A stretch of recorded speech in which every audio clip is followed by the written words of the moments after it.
Hello, friends, and welcome to your midweek edition of the Kings of Anglia podcast. Here we go again. Ipswich Town are out of the EFL Trophy in grimly predictable and familiar style. They squandered a 2-goal lead against the children from Arsenal last night and went out on penalties.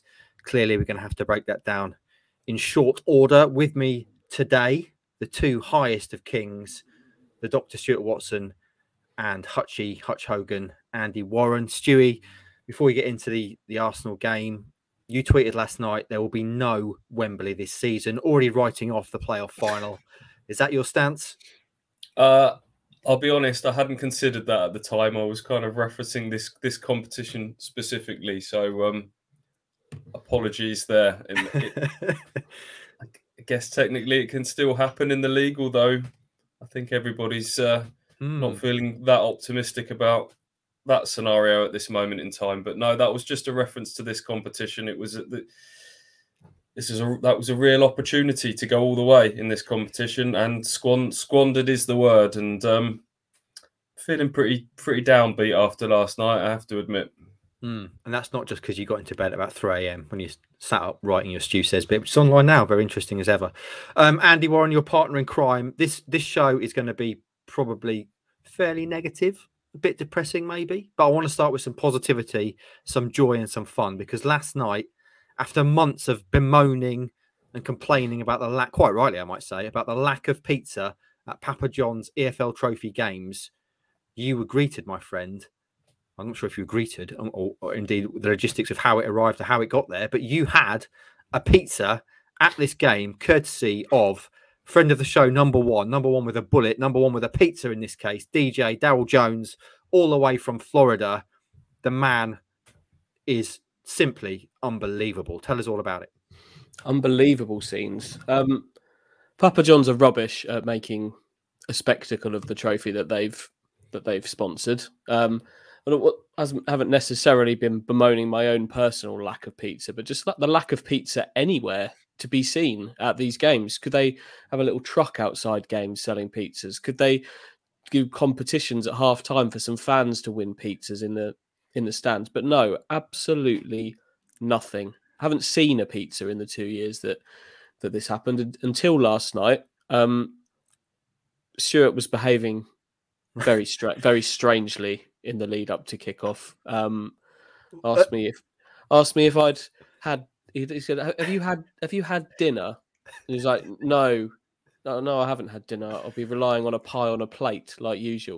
And he's like, "No, you won't, because there's new food at the football ground." This is his funny blag to disguise what was about to happen. There's new food, so that was exciting. There was going to be new food, but there wasn't any new food, so I had to put a pie on a plate. At which point, as I moved my fork towards the pastry, a member of the hospitality/security team just comes into the press room.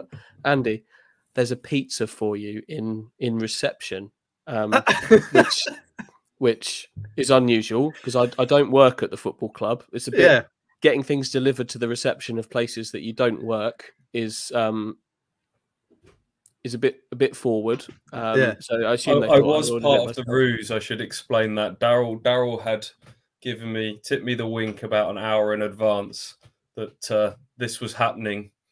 So thank you very much, Daryl. That still blows my mind that a man in Florida ordered a Papa John's pizza to the Portman Road press box. And that's what we consumed. Let's get into details. Clearly, the topping is the key question. What was it? How big was it? How quickly did you eat it? I can't tell you where it sits in the Papa John's rank. I think this might be the first time I've ever had a Papa John's pizza, or maybe the second. But I can't tell you where it sits in their sizing order. But it was quite big. Had pepperoni on it, and it was really quite tasty. Fantastic. And also, I mean, the logistics of it, as you say, a man in Florida sitting ordering a pizza for a man attending a football game in Suffolk. Because generally speaking, if you try and take any food into the ground, it gets confiscated, doesn't it? So they've clearly bent the rules here for you, Hutchie. They know who you are. I think there was a brief attempt, I think, from a steward who questioned whether that should be going up the stairs, but just kept walking. No one was going to take our pizza away. Stuart and I had shared it out. Had some each. Brenna Woolley had a little bit. It was very well received in the press box. It's probably still up there in that press box bin that doesn't get emptied all that often. So that box is stuffed in a bin up there. That is superb. Thank you very much. That box, that Papa John's trophy box, is stuffed in the bin, just like Ipswich's chances in said named competition. There's your segue, Mark. There's a perfect segue. I was going to talk about how you eat your pizza, but let's go straight to the game. Hands and mouth. Well, yeah, but do you fold it? I'm hoping there's no knife and forks involved. Generally, obviously, there wasn't last night. Do you fold it? Do you use the folding method? No. Just no. Not two-handed. That's mental. Just I don't like the full kind of. I know what you're saying. The vertical kind of fold in half. Yeah. That's too far to me. That's basically creating a calzone. I don't want that. It's just I don't know what sort of degree of bend, just enough to just so that it doesn't go sort of too floppy in your hand. Limp at the end, yeah. But not the full fold. Excellent. And if any of the KOA army do eat their pizza with knife and fork, please unfollow the show and never listen to us again. Boys, Ipswich Town, as you say, Stu, stuffed in the bin their chances of going to Wembley, at least in the EFL trophy this season. Where should we start with this, boys? Because there's a lot to unpack, as they say. Town, in a grimly familiar story, took a 2-goal lead. Peek behind the curtain time, boys. About 9 p.m. last night, I was sitting pretty. The back of the Star had already been written. I picked out the pictures. The spread was fully pictured up. All I was waiting for was the formality of the game being finished, 2-0 Town into the next round of the EFL trophy. I was already starting to write something about when the third round draw was for Webb. And then I refreshed my Twitter and I loudly exclaimed a profanity to see that Town were now 2-2. And from there, it was grimly predictable as to what would happen. So, Stewie, do you want to kick us off? Because this was depressing indeed. It's the third time this season that they've let a 2-goal lead slip. Wimbledon at home, Cambridge away, and now this. That's not very good, is it? Top teams, successful teams don't let 2-goal leads slip. And they've done it plenty of times from winning positions now. I think it's 10 times all told. That leads have been slipped, let go to either to lose or draw games. The most frustrating thing is they do the job. They do the hard part. They get the job done. They started quite poorly. There was a lot of loose passes. You're thinking, oh, is it going to be one of these nights where they make 11 changes? It's a load of players that are a bit rusty and haven't played together, and it could be a bit disjointed. And Arsenal got some good young players, clearly, but they grew and grew into it. They got the 2 goals, the second of which was particularly well worked. And that really should have been it there. Balogun missed an absolute sitter around an hour. And you're thinking, that's it. 2-0, shut it down. And they just don't. They somehow they managed to shoot themselves in the foot, self-harm from absolutely nowhere. They score really good goals, but they concede really crap ones. And the both of those last night go down as that. Kane Vincent-Young, inexplicably, having watched it back, just heads into his own net from a corner. Set pieces are a real issue for me at the moment. They just continually not defending them particularly well. And then Halakis should never, ever be beaten from that sort of angle at his near post for the second. So, and there's just adds to this sense of, here we go again, the false dawns of being an Ipswich Town fan. Just when you kind of muster up this optimism and belief and enthusiasm for the weeks ahead, they just kind of pull the rug out from under your feet, don't they? So, Hutchie, Stewie says it was 11 new players, as it were, a completely changed squad. But when I saw the squad before kickoff, I thought, yeah, I like that. I like the look of that.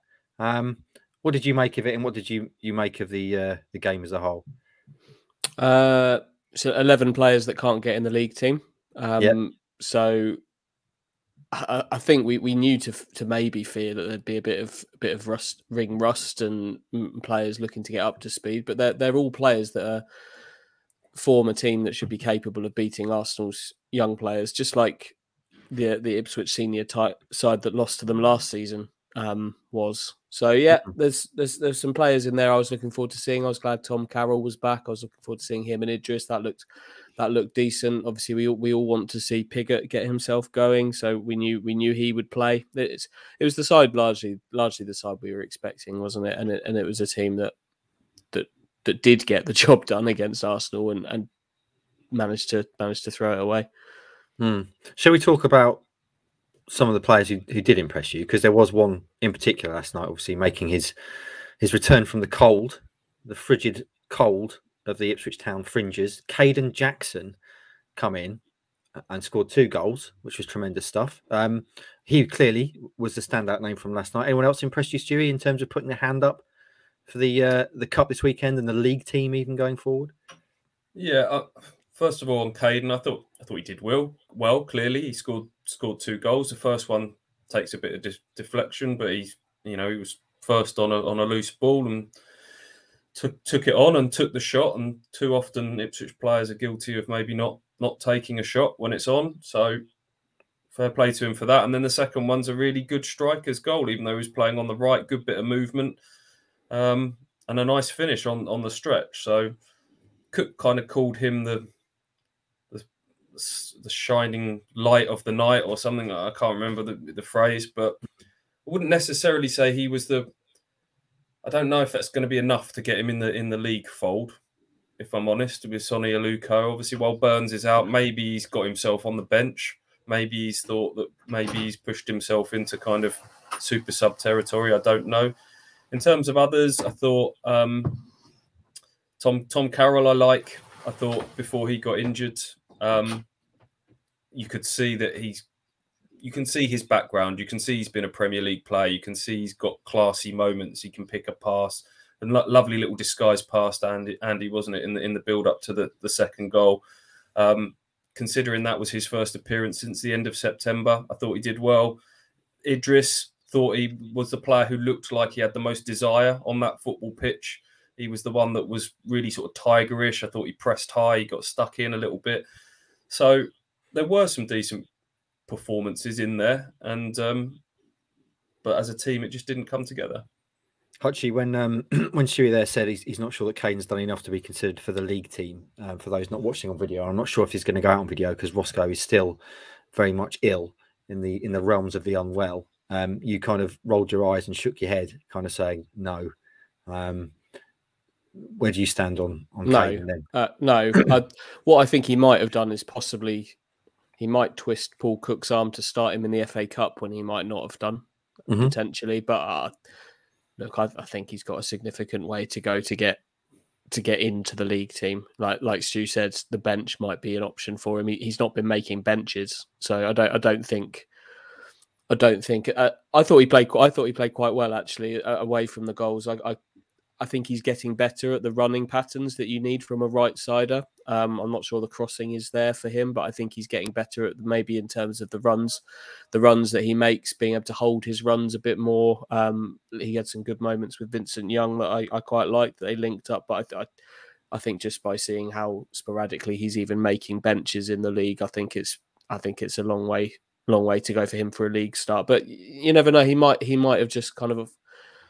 He might kind of just grabbed an FA Cup start, which is the next step. Do it again there, and maybe you do make your point. But I'll be honest. Stu's mentioned the players that had decent nights, but as much as I think Idris and Tom Carroll have served reminders of what they did, I don't think there was anybody on the pitch that's going to be twisting Paul Cook's arm to start them in the league on the back of that. If I'm honest, I think Carroll needs to just play more.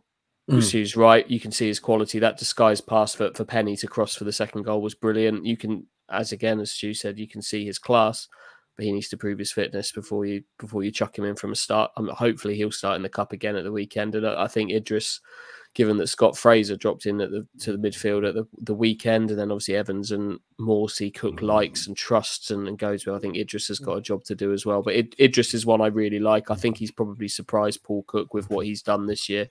And again, hopefully, I'm sure his performance will put him closer to being a regular on the bench, because he's not a regular on the league bench either at the moment. So, yeah, long story short, don't think anyone's made the complete jump, but some might have made a transitional move.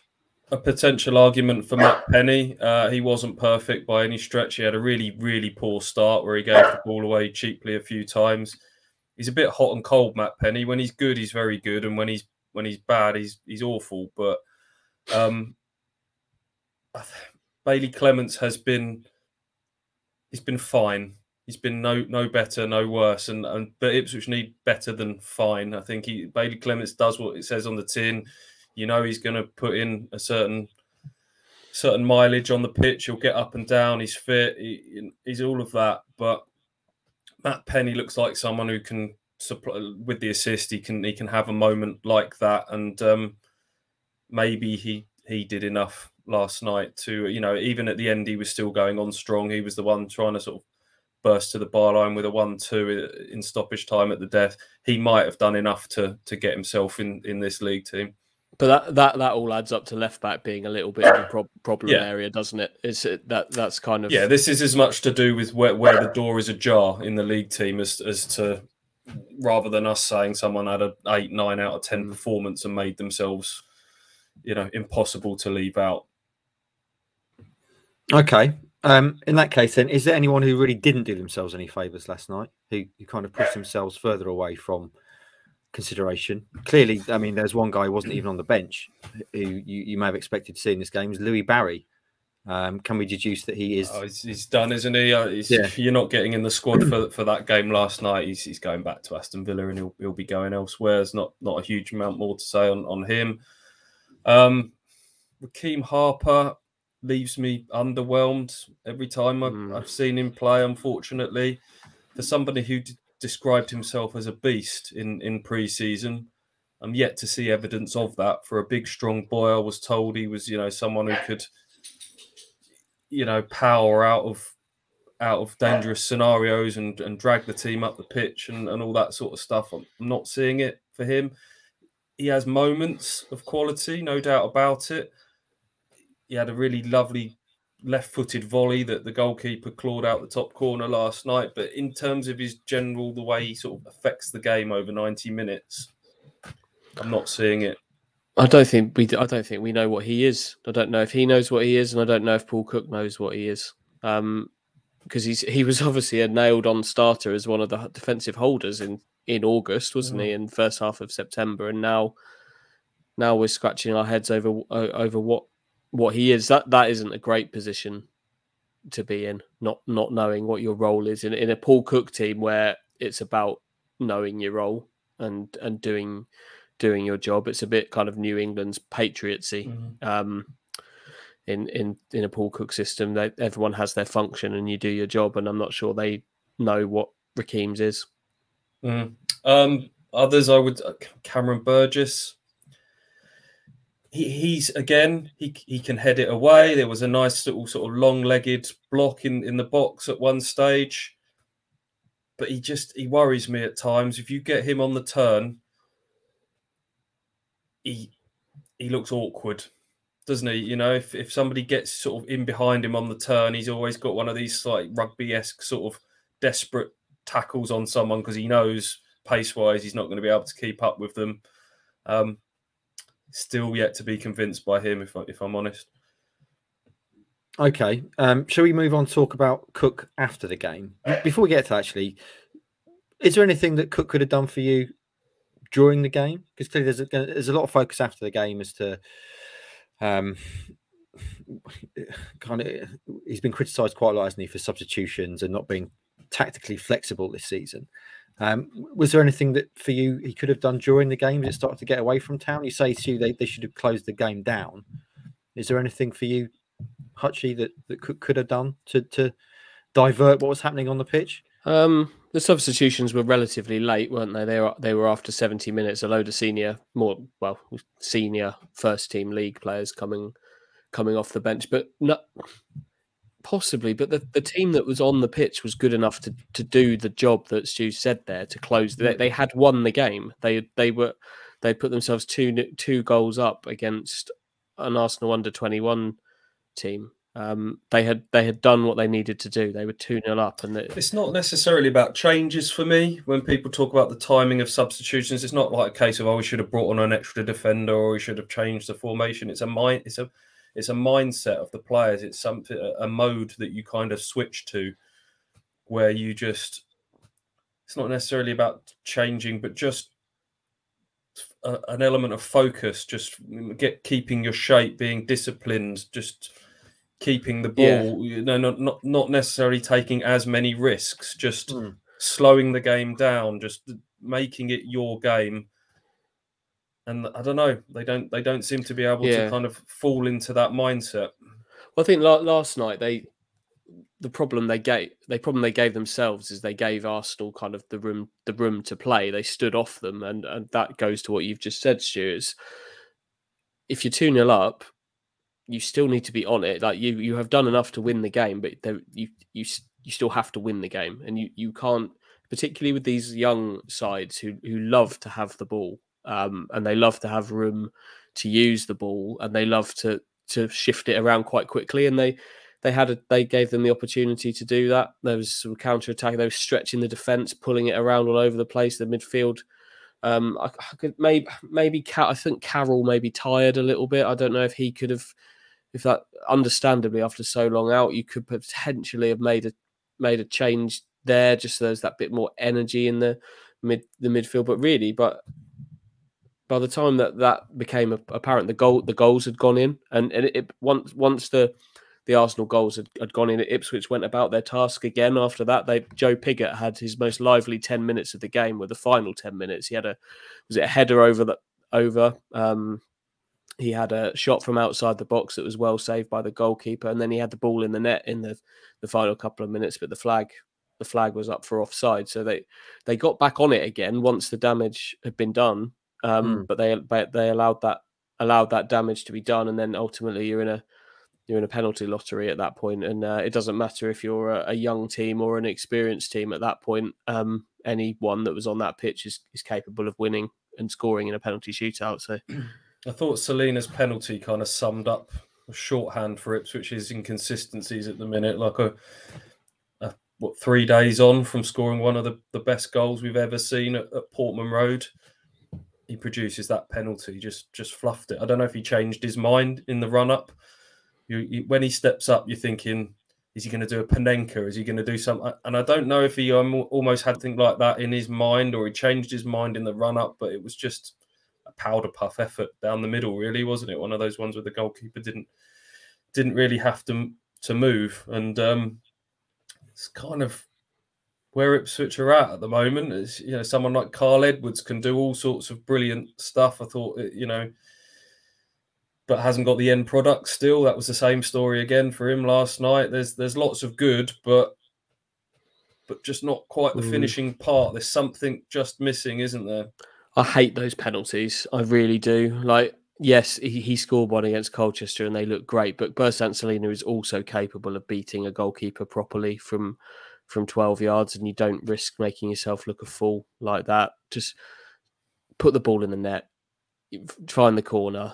They're all capable of doing it, particularly Bersant Celina is capable of doing something. Don't try and be too clever. I don't like it. I had a gut feeling he was going to miss that penalty, and he did. Just don't do it. To use a Hutchism, just get it done.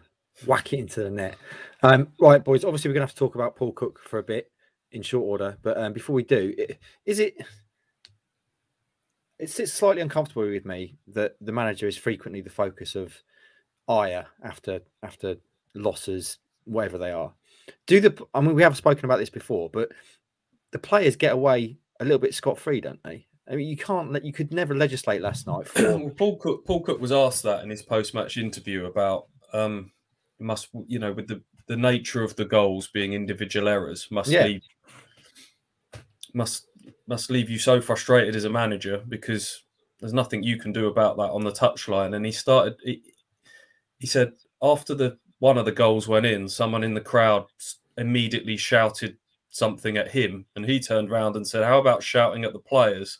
And he very quickly sort of doubled back and said, "Look, I'm saying that semi-jovially. Of course, the manager is always the one that takes the brunt, and I'll always protect my players." But he has got a point. Paul Cook can't legislate for Kane Vincent-Young heading into his own net at a corner. Paul Cook can't legislate for Václav Halaki letting one underneath his body at the near post, can he? So I do feel for him in that respect, but this isn't a one-off. This is a recurring theme now as we approach the halfway stage of the season, letting leads slip, all of that sort of stuff. And we talked about sort of having that mode, that game management mode that they go into, and I guess that is down to the management and the staff to be able to kind of work on that during the week. And this is what we do in certain scenarios in games, and you wonder whether, as much as it's great to hear Paul Cook talking about being front foot, aggressive side, and yes, that is entertaining more at times. Do they need to work a little bit more on some of the more pragmatic stuff? Do they need to work a little bit more on defending set pieces? Possibly. Cook, after the game, starting to get a little bit repetitive in terms of the things that he says. I don't know anything more than I knew at the start of the game. I haven't learned anything. Kind of speaks about letting the fans down, etc. But one thing in particular caught my eye when I read it last night, as you sent it across, Stewie.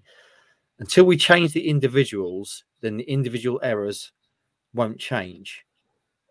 That, for me, is eye-opening, because this is a man who's literally just changed all of the individuals in the summer. So what did you make of that, Hutchie? I think it's something he might have regretted saying, potentially at this point. You have to wonder who he's talking about. You're right. He has changed all of the individuals, but there was some remnants of the past in that team last night, weren't there, with Vincent-Young and Wolfenden? But Paul Cook's not been scared to get rid of players that he's not happy with quite soon after signing them as well. It's eye-opening that he's said it. I think he will regret it, potentially saying that. But talks about players being too comfortable again, didn't he? And it'd be very interested to know who he was talking about specifically there. But he's used so many players. I don't know what the true number, but he must have used 50 players as an Ipswich Town manager since March, and the individual mistakes are still happening, and they're still frustrating him. So for me, 50 players is a lot. I'd like to hear him talk more. I love his passion and his honesty, and it's really refreshing. But at times, I'd like to hear him sound more like a manager and less like a fan. The way he sort of reacts afterwards is how someone who's just gone and paid their money and comes away and just talks in a frustrated manner about what they've just seen. He describes perfectly well what we've all just seen. He doesn't try and sugarcoat it, but sometimes you want to hear sort of as soon as you then start to get into, okay, you've described what the problem was, so how's this going to change? And then immediately he just goes, I'm not going to analyze that now. And you think, well, you need to kind of give those listening reason to believe that this is going to change. That's that for me is where some of the slight concern comes from at times. As refreshing as it is, you want to hear how is this going to change? Don't just tell us what we already can see with our own eyes.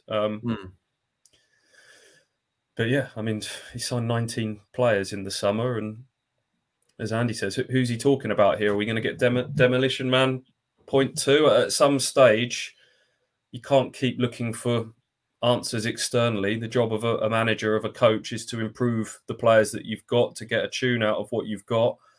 He's played that card once last summer in terms of ripping it up and starting all again. I'm not sure that that's a card you can be playing again just a few months later. You'd have to have I think you'd have to have a lot more credit in the bank to be playing that card as well as a manager.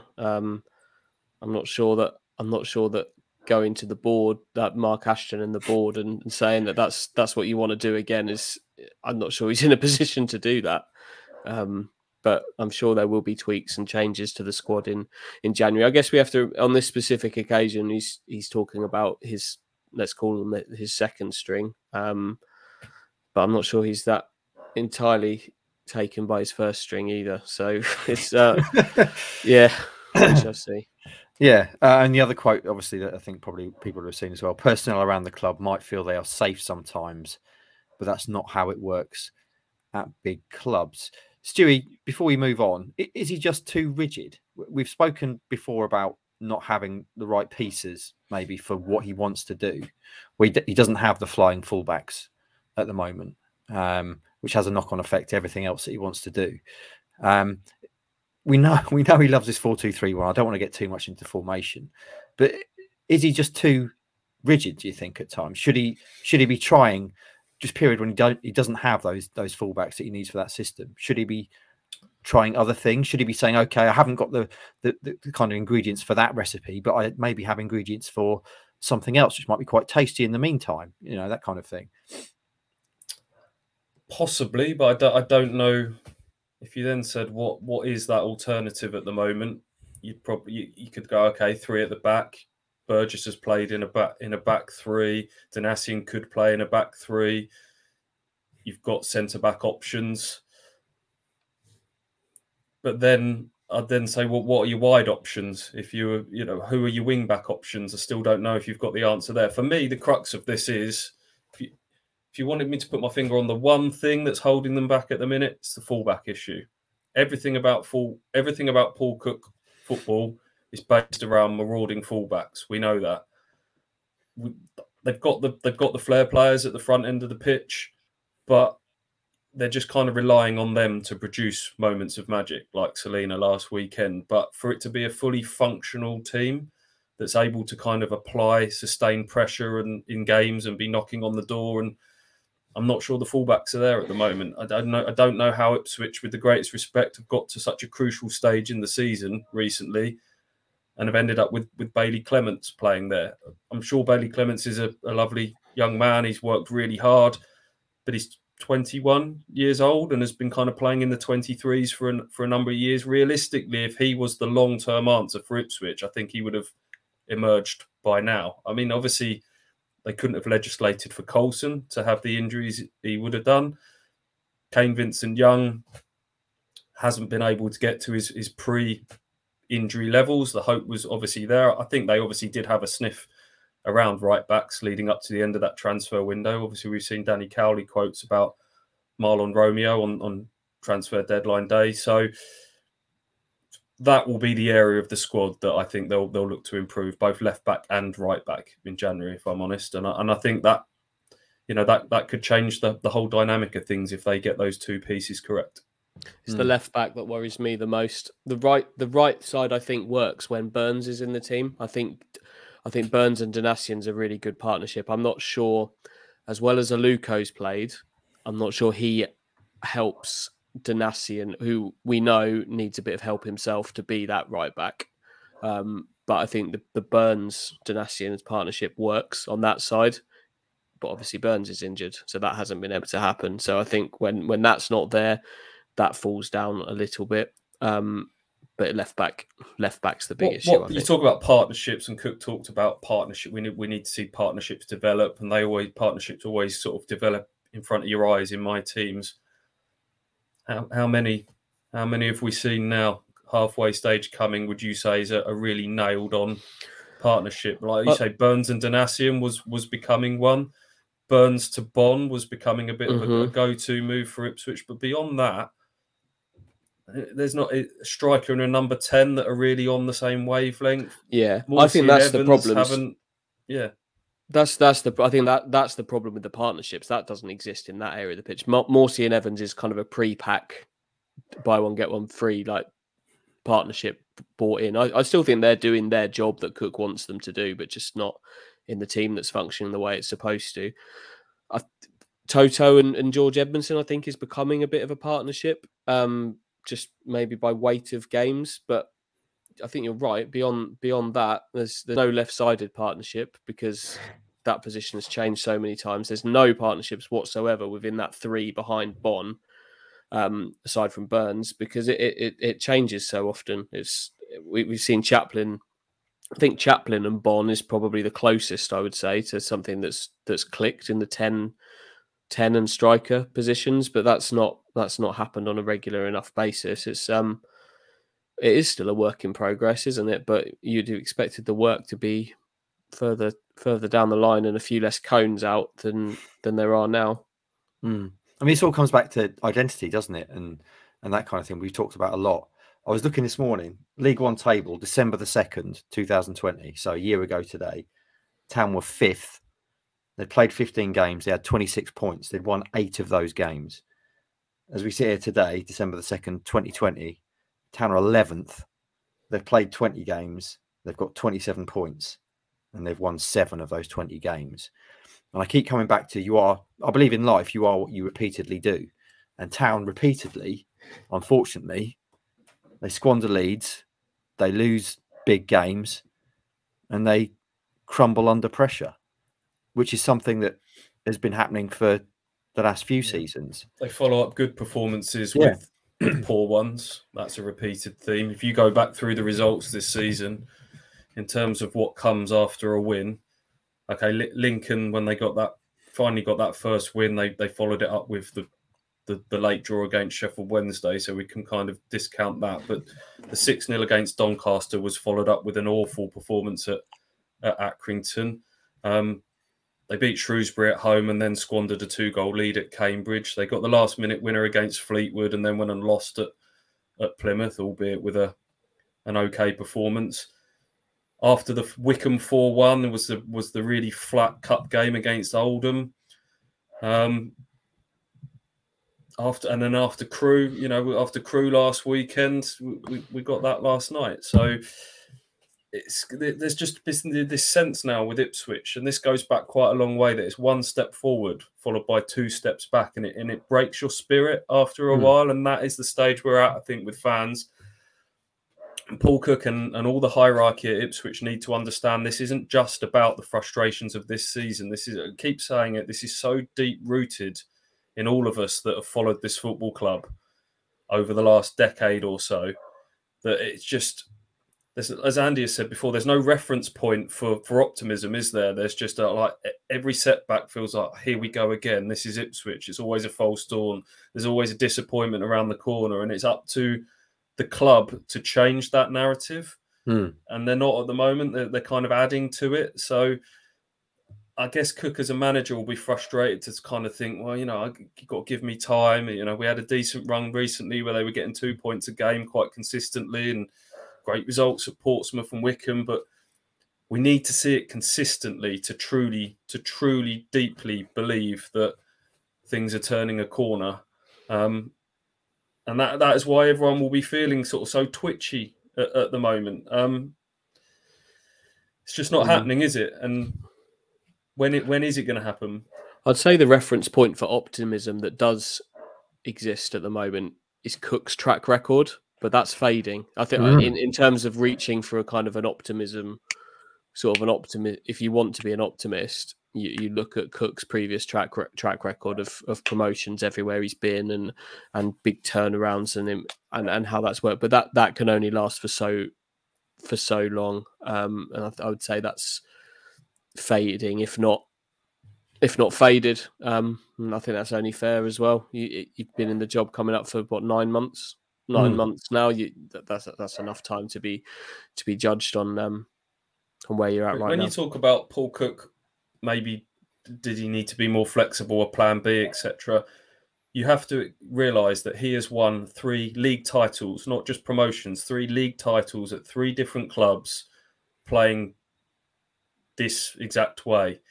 So if you've done something like that consistently throughout your career and it's consistently brought success, you're not going to go away from that, are you? In any line of work. So I can understand why he's sort of keeping faith in that basically if I stick to my principles, then ultimately it comes good. And he will tell you at all of his clubs, he's had sticky starts to start with, and it turns. And maybe we will see that with Ipswich, but I think he does acknowledge that. I mean, he's used the term false dawns and disappointments and all of that. I think he does understand where Ipswich fans are coming from. And the worry for me now is that we're coming up to this pack out Portman Road campaign at Christmas, and a big crowd's coming, and some of that feel good factor has just faded at the time where we needed momentum to really take hold. We're losing it, aren't we? And it feels like last night in particular felt like that was a real slowdown of momentum. Yeah, that game should be, and the Barrow, they should be easy wins. I'm not talking about on the pitch. I'm talking about easy wins just to keep the levels sort of trundling along. It's not in the grand scheme of Ipswich Town beating Arsenal under 21s is no big deal, but it is kind of a really good opportunity to build, and we talk about it all the time, just to build some kind of cheap momentum. If they're beating Arsenal's under 21s, beat Barrow, yes, nobody's going to suddenly be thinking they're world beaters and going to rip up the league, but you do go to Charlton and with a bit of good feeling behind you. Now, depending on what happens on Saturday, of course, you're going to go with the pessimism levels may be higher. I think we saw that in the Rotherham game, didn't we? I obviously cannot speak for the thousands and thousands of people that attended the game, but I know how I felt going into that game, and I'm sure plenty others did too. A level of pessimism, because we've seen how Ipswich have been dealt with by Rotherham before. We knew where Ipswich were at that time, and I think the Charlton game could be the same if they're not careful. But they could have built some cheap, easy momentum and optimism going into that game, and then ultimately they haven't won 3 games in a row since Cook's taken charge. Yeah, and this was, and they quite clearly they targeted this week 3 games at home against Crewe, who are bottom, Arsenal's under 21s, and League 2 Barrow, all at home. That was golden opportunity to go and finally do that, because Ipswich need to prove that they can string wins together. The only way that they're going to get back in this promotion mix now is by winning 4, 5, 6, 7 games in a row at some point, or certainly in little chunks along the way. And where's the evidence that they can do that? There is none now over a prolonged period of time. And if they couldn't do it this week, how can you find the belief that, it could happen further down the line? That's kind of where the mindset is at the moment. And Andy's right. I think everyone came to that Rotherham game. It felt like in the air there was a sense of, I don't know, inevitability. Impending doom about that atmosphere. And I think if that's in the mindset of fans, that must be in the mindset of players as well. They're not infallible. They're psychologically, they must they've not got that sort of winning habit ingrained in them, where you go out, you walk out on the pitch and you feel like you've won before you've even kicked a ball. And Ipswich haven't been able to build that. And that's the worry. Okay, well, this is depressing, chaps. Shall we move on to something that is good to see before we talk a little bit about Saturday and who should play in the FA Cup and how Town approach that? Some nice news this morning out of the club.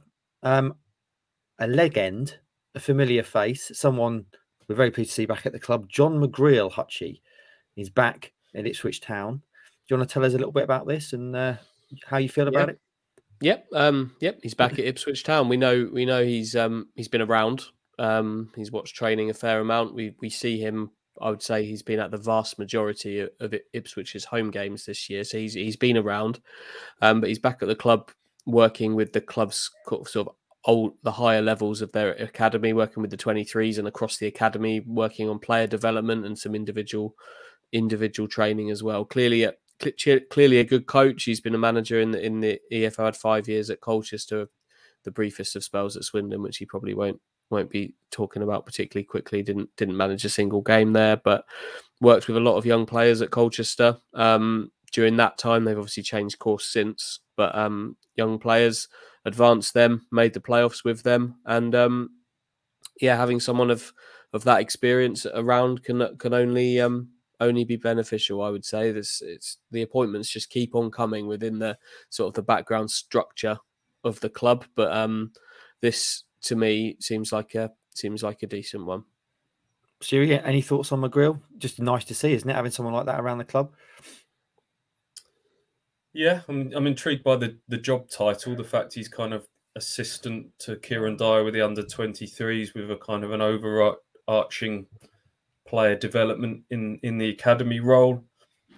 You'd think he might be able to help with sort of first team defensive duties, with his background. I talked about the set pieces not being particularly well defended. I think Paul Cook revealed recently at the fans forum that Francis Jeffers does defensive set pieces. Francis Jeffers was a top striker in his day, but I don't know if how well qualified he is for doing defensive set piece work. John McGreal is obviously was a very good defender in his day, but we're going to have more backroom staff than we are players soon, aren't we? No, it's for him to be on the doorstep. He's Paul Cook's good friend. We're led to believe. I think when there was speculation back in the summer as to whether John might be the assistant manager, when Liam Richardson had kind of gone to Wigan, and we were talking about who Cook might have instead, John's name was mentioned quite a bit, and I was kind of led to believe that Paul almost didn't want to sour his, or potentially sour sort of any friendship that he had with John. Obviously, both Liverpudlians, or there was reservation on both sides as to whether they should sort of turn that friendship into a professional capacity. But a man of his experience on your doorstep that knows the club, it would seem a shame not to use it. And ultimately, Ipswich have decided to use it, so that can only be a good thing. Hey, good stuff. Before we move on, just a reminder to support our sponsor Manscaped. Use the code KOA at manscaped.com for 20% off and free delivery. Lots of Christmas gift options at manscaped.com right now. And also, actually, before we move on, what's your football shirt of the day that's just peeking over your right-hand shoulder there? I see Stu knows. What looks to be... I don't know if I do know. I'm liking the shoulder. Green stripes. Green, yellow and red stripes. Adidas stripes on the shoulder. Any guesses? I've no idea. Is it a club shirt? Yeah. Is it a special edition club shirt? I guess so, in a way. Yeah. Is it like a sort of third kit or something? Yeah. Yeah. Is it from Germany? No. Spain? No. For audio listeners, it's black. It's got a fair amount of red on it, and as you've said, it's got red, yellow, and green. Red, yellow, and green Adidas stripes on the shoulder, and we've got a sponsor that does that say Ziggo? Yeah. In red. I don't know what Ziggo is. I reckon that there's some significance, isn't there, to the colours on the shoulders? Is that a flag of some kind? It's not a flag. Is it the Bob Marley? Yes. Shirt. There we go. Yeah. Nice. You so picked that little. Which club is that then? It's Ajax, isn't it? Ajax. Yeah, Ajax. You picked that up for yourself, actually. It looks nice. It is nice. Has it got the three little birds emblem on the? Is it on the neck? Yeah. On the back of the collar. Is this one going to be kept for your collection, Hutch, or is it going to be traded for your growing empire? This is in the collection. I like that. It may or may not also be in the collection of my 3-year-old daughter as well, in little size. Oh, you got a little version for her. Yeah, do you want to see it? Yeah. Have you got it to hand? I mean, clearly this is terrible audio, and it's not going out on video, but I want to see it. Hutchie there, just displaying his shorts. There we go. Here we go. And he's back. With shorts, with little shorts as well. Look at that. There's your 3 little birds. Nice. That is nice. One day, Hutchie, and I've already spoken to you about this, I want to do like a bit with you about all the shirts you've got and how they make you feel and your favourites, etc. Because I think people would be interested, and that's nice. That is one of my favourites that I've seen in the Hutch collection thus far. I'd say it's one of mine as well. Do you never wear it? No, you never. They're just hanging there. Yeah. Well, I've had that one a while, and I think I put it on when I first got it. Yeah. But yeah, I just like having them. I like seeing there's like an online feature. I can't remember who does it, but there's they basically get a former player and they get all of the shirts that they played in and get them to kind of talk through their memories of different kits. There's a great story I saw the other day from Jody Morris, who was doing an interview with Jimmy Bullard, where Jimmy kind of interviews people while they're fishing. Jody Morris talked about, do you remember that Chelsea grey and orange sort of kit that they had? Cause, yeah. Jody Morris told this story about how he was suddenly, his classic case of a youngster who'd been called up at the last minute to make his debut. But this was the days before you could readily print names and numbers kind of on shirts. So they dispatched him and the kit man off to like the local sports shop down the high street, got his name and number printed on it, but they didn't have the correct colour. The name and numbers were orange, and the sports shop could only do standard white. So they then had to go and buy an orange highlighter pen and colour in the numbers. That's amazing. There was another one recently with I cannot remember who it was. It was a former Scottish international who made his debut for Scotland and was like absolutely delighted to have made his debut for Scotland, I think, and he got his shirt framed and put up on the wall. It got framed up there, and he'd had it on his wall for like 30, 40 years or something, and he had to get it reframed, but so got it down and found out it wasn't even his shirt on there, that he'd managed to get somebody else. I think it was Gordon Strachan's or something like that. And he had the wrong shirt up on his wall for like 35 years as his for it to mark his Scotland debut.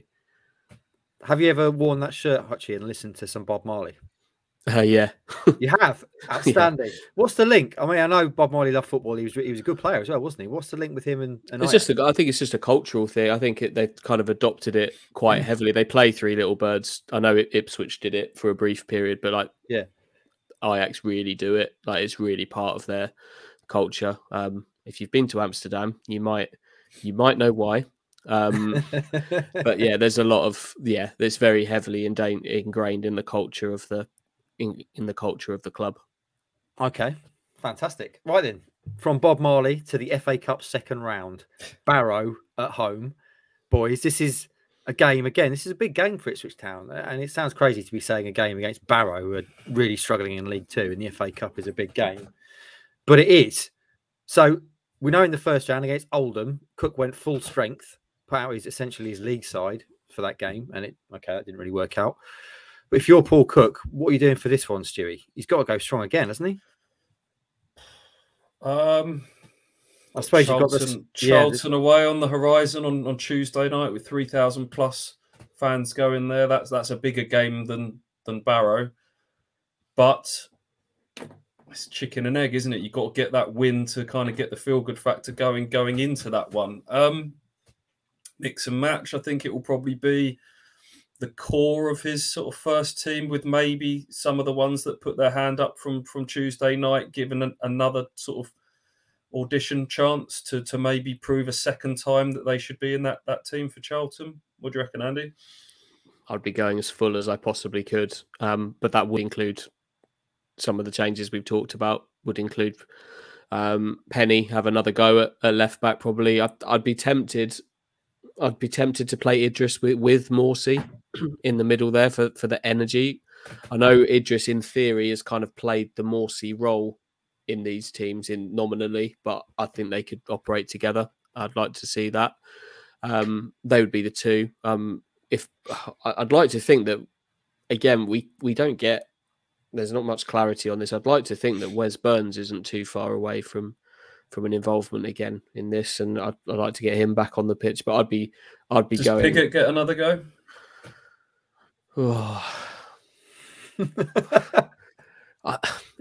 This is a really different. This is one that if I was a football manager, I would really struggle with.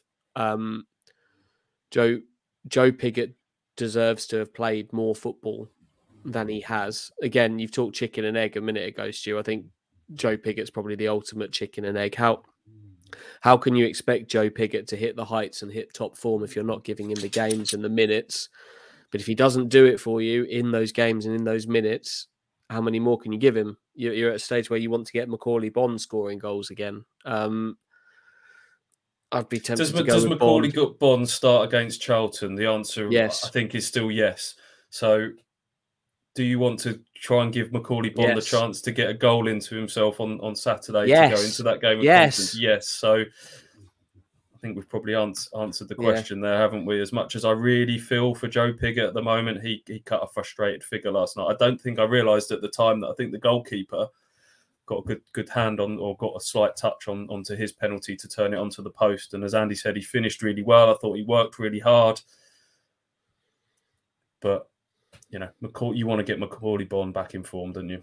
All right then, boys. For my benefit, because I've got to do a likely lineup later on today before I have a day off tomorrow. What side are we saying then? Give me a side, Stewie. Do you want me to fill it in the paper? Go on, Stewie, you go first. Walton in goal, obviously. Janoi, be Edmondson and Toto again, I imagine. Matt Penny, I think, will get another go at left back. Morsey. What does he do with the other central midfielder? Fraser again in the deeper role. Give Carroll some more minutes. El Mazzuni, as Andy's mentioned. So you've got some other options in there. Or do you try and get Lee Evans going again, who's gone off the boil? That'll be an interesting selection. Bonne up front, we've just discussed. Help me out with the three behind the strike. I think Chaplin should be one of them. My gut feeling is that he probably would go with Aluko, Chaplin, and Selena as the three. Which is, am I right in saying that was the same that started against Crewe? They're not the three that I'd pick if everybody was fit. If maybe I'm being a bit optimistic and thinking we might see Wes Burns again. If Wes Burns is fit, I'd have him straight back in there. But I don't know. Aluko, Chaplin,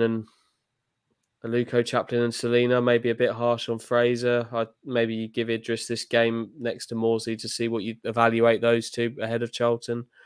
But yeah, I'd probably Aluko, Chaplin, Selena, probably. Has Jackson not done anywhere near enough to be even considered for a starting place? Again, it's a difficult one because it depends what you're using this team for. I'm not sure Paul Cook is that close to wanting to give Caden Jackson a start in the league. It would be harsh to not give him another game potentially, but it depends what this game is for in Paul Cook's mind. You want to win, but you want the dual purpose of get the players going again. So I don't see why Aluko couldn't play on the left. And I'd be tempted by that maybe with Jackson on the right, Chaplin in the middle, and Aluko coming in off the left. I don't know, but I think this all just highlights that nobody knows what the blend is in that attacking three. If Wes Burns isn't there, it becomes a little bit more difficult. And this is, I mean, all kind of joking aside, and however pessimistic, optimistic you want to be, this is a game that Ipswich Town should win. Barrow are, whatever side they put out, I mean, Barrow are toiling towards the bottom of League Two. I think they're on a really bad run of results. This is just a game that, as we said before, this is just a winnable game. Town should win it, get into the third round and move on, shouldn't they, Stu? I know it's not that simple. We're too long in the tooth as Ipswich Town followers to be saying that now. I'm reluctant. Maybe we need to lose a little bit of this arrogance surrounding Ipswich Town. I'm not being arrogant. Like, otherwise you start lowering expectations. Of course they should. It's Barrow. It's Barrow at home. Yeah, in the FA Cup. We're talking about a first choice. But what I'm saying is, but you've got to earn it. They should be winning it. Of course they should. I'm not saying our standards should suddenly slip and saying, well, it shouldn't. Yes, they should win this game. They have to win this game, but they need to work for it, and we need to stop sort of going into it with they'll win that and just taking it for granted. I don't know if that attitude, that sort of subconscious mindset sometimes is seeping in to the players a little bit when they get ahead in games and then they step off the gas. You know, Ipswich Town are in League One. They're in the third season of League One now. Ipswich Town have lost to Arsenal's under-21s. They've lost to West Ham's under-21s. And nothing can, they need to earn every time they step on the pitch. They need to have that steeliness, that durability, all those things that Paul Cook talked about last night. And they can't go into this all sort of wishy-washy, it's Barrow, start thinking about who we could potentially get in the third round. No, get the job done and, make sure you are on it on Saturday. Don't start thinking ahead to Charlton and Wigan just yet. Let's start doing some wins consistently, please. Yeah, that is a concern, isn't it? We've talked a lot about winning becoming a habit, but also losing becomes a habit, and losing games you'd be expected to win. You go out of the trophy to Arsenal's kids, you lose in the FA Cup every season because that's just what you do. There's a definite danger to that, and like Hutchie says, you can't go into this game with anything other than a Ipswich Town must win this game attitude. No matter what team they put on the pitch, Barrow have to be beaten at Portman Road. Yeah, they do, and that attitude is part of that, isn't it? That going into it and having the. You're right, Stu. There is. I think it's a different question, isn't it? Is what do you think will happen or what should happen? And the answer to what should happen is that this team should be good enough because the players are good enough, and the players should be motivated and driven enough because that's part of being a good football player, and that's why they should be winning these games against teams in the bottom third of League Two really comfortably. But you're right that we've seen time and time again that some of that isn't in the makeup. Sometimes. I want to see the body language to be correct. I want to see we be shit scared to lose this game on Saturday, and that attitude going into it needs to be: we cannot lose this. We will not lose this. And I want to see that sort of fire in the belly across that team that we've got to beat these today, lads. And even when they get in front, I don't want to see that drop off. That's what we need to see with our own eyes, because at the minute it's not just the results; it's the performances that have gone with them. Over, since that Wickham game at the start of November, we've had, the Oldham game 0-0 against Colchester, 0-0 against Oxford, made heavy work of the replay win at Oldham, Sunderland. Okay, we're saying it was a good performance, but didn't look like scoring in the second half. Rotherham was what it was. Crewe was pretty unconvincing. So it's your belief comes from performance levels and what you see. And Paul Cook's routinely said you can't kid supporters. There's a reason some of this feel-good factor has faded recently. People know what they're seeing with their eyes. It's up to the players to change that mood, and it needs to change quickly. Okay then, boys. Anything else to add on your thoughts on that one before we start to wrap up? Nope. No other business. No other business. Before we head off today, I want to shout out one of our top listeners. Yesterday it was nice. We're getting tagged in quite a lot of people's top podcast stats from the year, which I believe is something they do on Spotify. And I want to shout out one listener in particular. Do let us know, by the way, if we are your top pods. That's always nice. And I'm particularly keen to see if anyone can beat Al Gibson, who spent, according to stats, 11,101 minutes listening to the Kings of Anglia podcast so far this year. Still, obviously, a month to go. That's 185 hours, boys, or almost 8 days entirely listening to us wax lyrical about Ipswich Town. Thank you, Al. First of all, that's very nice. I'm hoping we've kept you entertained. 8 days listening to KOA, Stewie. So, do you remember when Football Manager, Andy will know this all too well, when you saved, you got a little message saying, like, remember to eat and stuff like that. If you got really deep into it, I'd like to think Al's getting some messages along those lines. Well, if you can beat that, and that would be an incredible effort to beat Al's 11,101 minutes, do let us know. And if you are listening to the show, thank you very much. It's much appreciated. It's nice to know that people enjoy it and we're not just sat in our bedrooms talking to ourselves, which I do enough of anyway. Boys, anything else to mention before we take our leave and get on with the day ahead, building up to Barrow in the FA Cup? No other business. No other business. Just don't do a replay, Ipswich. Please don't do a replay. No, we don't want a replay. Just go out there, smash them. These sides should be swept aside at Portman Road. It's Barrow at Portman Road. We're just talking about losing to Arsenal's kids.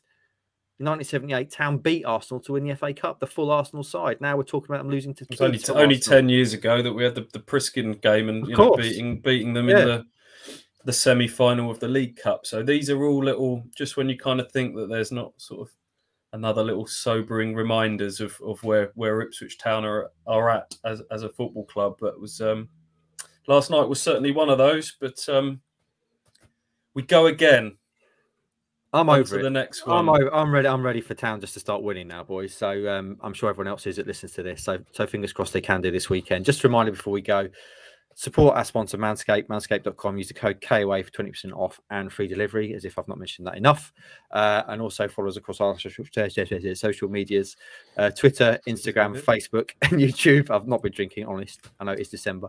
And also leave us a 5-star review on iTunes, because we've not had one of those since September. We've had a lot of them, but not one since September, and that helps pushes up the visibility in the iTunes charts, which means more people can discover this and join the KOA army. Okay, friends. Well, that's today's pod out of the way. I hope you've enjoyed it. It has been, I suppose, necessarily depressing and a little bit serious today. Fingers crossed when we convene again in this virtual chat room on Monday, it'll be much happier. Town will be in the 3rd round of the FA Cup, and who knows who they could get then. And then we'll be building up as well, of course, to the big game at Charlton on Tuesday. Have a great weekend, and we'll speak to you again next time.